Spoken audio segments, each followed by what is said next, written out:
সম্মানিত উপস্থিতি, এই মুহূর্তে বক্তৃতা দেওয়ার জন্য মঞ্চে আসছেন বাতিলের আতঙ্ক রাজপথের সিংহপুরুষ গাজীপুর মহানগরের কৃতি সন্তান, গাজীপুর মহানগরের কৃতি সন্তান মাদ্রাসাতুল ফিকহিল ইসলামীর যোগ্য উত্তরসূরি, যার বক্তব্য শোনার জন্য অধীর আগ্রহে বসে রয়েছেন অসংখ্য শ্রোতা মণ্ডলী। বিশেষ আকর্ষণ মেশকাত জামাতের বড় ভাই মোহাম্মদ। বক্তৃতা নিয়ে মঞ্চে উপস্থিত হচ্ছেন মেশকাত জামাতের বড় ভাই মোহাম্মদ। পরবর্তীতে বক্তৃতা দেওয়ার জন্য প্রস্তুত থাকবেন জালালাইন জামাতের বড় ভাই মোহাম্মদ মাসউদুল করিম। প্রস্তুত থাকবেন ভাই মোহাম্মদ মাসউদুল করিম।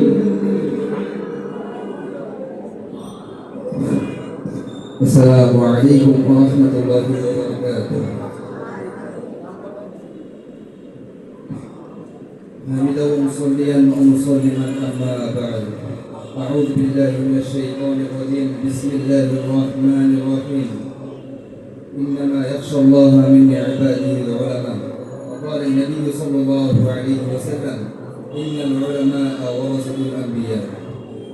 সম্মানিত হাজিরিন, মার্কাজুল ফিকহিল ইসলামী কর্তৃক আয়োজিত আজকে আমার বক্তৃতার বিষয়বস্তু বর্তমান প্রেক্ষাপট ও আলেম সমাজের করণীয়। সময় সংক্ষিপ্ত পরিসরে কিছু আলোচনা করব ইনশাআল্লাহ। যদি প্রথমে আমাদের জানতে হবে আলেম কাদেরকে বলে, অর্থাৎ যারা এর নহি তথা কোরআন হাদিসের জ্ঞানের অধিকারী ও এর উপর আমলকারী।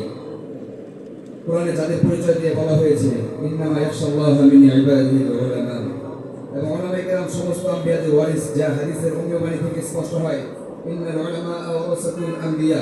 এজন্য উলামায়ে কেরাম সর্বদা সম্মানের দাবিদার, যা রাসূল সাল্লাল্লাহু আলাইহি ওয়াসাল্লাম থেকে পাওয়া মিরাসের সত্য।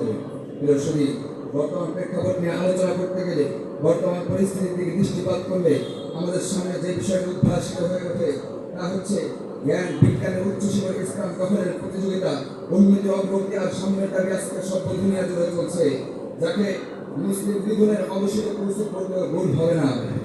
একদিকে রয়েছে হিন্দু, ইহুদি, খ্রিস্টান সহ সকল কুফরি জাতি, অপর দিকে রয়েছে কাফের মুসলিম জাতি।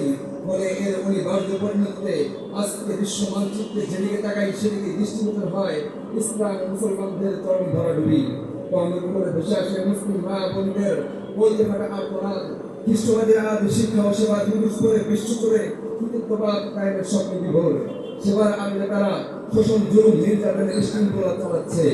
নামে মাত্র সেবা হলেও তাদের মূল টার্গেট বিশ্ব মানচিত্র থেকে ইসলাম ও মুসলমানদেরকে মুছে দিয়ে তাদের আধিপত্য বিস্তার করা।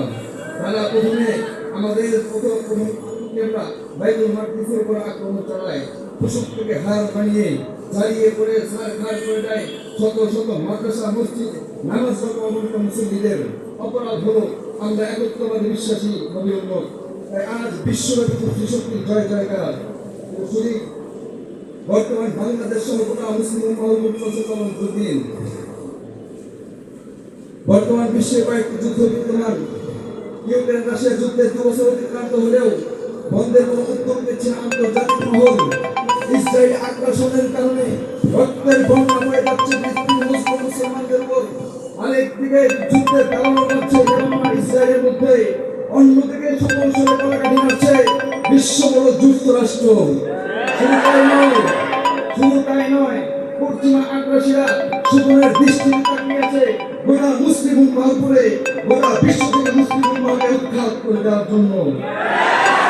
এমনকি তাদের সেই লোক দৃষ্টি থেকে মুক্ত থাকতে পারেনি বাংলাদেশ সরকার, জনগণ, যাদের দেয়া সেই পুতুল স্বৈরাচারী ফ্যাসিস্ট সরকার, যার তত্ত্বাবধানে 16টি বছর মানুষ প্রত্যক্ষ করেছে জুলুম আর নির্যাতন। দেশ স্বাধীন হওয়ার পরেও 16টি বছর মানুষ ছিল কোনদিন এমন কোন খাত ছিল না যে খাতে তার হাত ছিল না।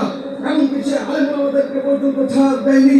আমরা যদি লক্ষ্য করে যাও দেখতে পাবো 2013 সালের 5 মে 77 কাগজের কাহিনী, যে হাতে আলেম আমাদেরকে হত্যা করে রাজপথ রক্তে বঞ্চিত করে দেওয়া হয়েছে। আমরা যদি লক্ষ্য করি পৃথিবীতে আরেক গোষ্ঠী যারা 2018 সালের 1 ডিসেম্বরে আলেম আমাদেরকে মেরে পুরো ইস্তেমার ময়দান রক্তে বঞ্চিত করে দিয়েছে।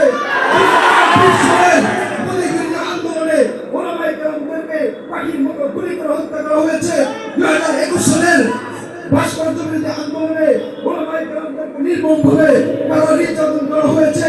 সর্বশেষ 2024 সাল বৈষম্য বিরোধী আন্দোলনে অসংখ্য ওলামা, মাদ্রাসা, স্কুলের ছাত্র জনতা যাদেরকে গুলির আঘাতে বুককে ছিদ্রবিদ্ধ করে মায়ের বুক খালি করে দেওয়া হয়েছে।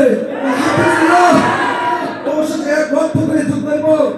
আল্লাহ তাআলা আমাদেরকে গত 5 আগস্ট স্বৈরাচারী ফ্যাসিস্টের হাত থেকে দ্বিতীয়বার স্বাধীনতা দান করেছেন। শুধু তাই নয়, এমনকি আমরা তো স্বাধীন হয়েছি শুধু বাংলাদেশে, পশ্চিমা আগ্রাসীদের থেকে আমরা এখন স্বাধীন হতে পারি নাই। তাই এখন সময়ের দাবি ওলামায়ে কেরাম সঙ্গে ঐক্যবদ্ধ হয়ে গোটা জাতি ও দেশকে হেফাজত করা। যদি আমরা ঐক্যবদ্ধ হতে পারি তাহলে পশ্চিমা আগ্রাসীদের থেকে দেশ ও জাতিকে হেফাজত করে আল্লাহর জমিনে আল্লাহর হুকুমত প্রতিষ্ঠিত করতে পারবো। সর্বশেষ পয়গাম, যুগে যুগে যত বাতিল মাথা তারা দিয়ে উঠেছে, ওলামায়ে কেরাম ঐক্যবদ্ধ হয়ে এই প্রতিরোধ করেছে। ইসলাম ও জাতিকে নিয়ে গড়া আমার এই দেশ, আমার এই দেশের প্রতি ইঞ্চি মাটি আমার কাছে সোনার চেয়ে। আমার এই দেশের 1 ইঞ্চি মাটি যদি কোনো বাতিল শক্তি কেড়ে নিতে আসে, পৃথিবীর বুক থেকে উৎখাত করে দেওয়া হবে। ইসলাম জিন্দাবাদ। মুসলিম আল্লাহর রহমত করে। আসসালামু আলাইকুম ওয়া রাহমাতুল্লাহি ওয়া বারাকাতুহু।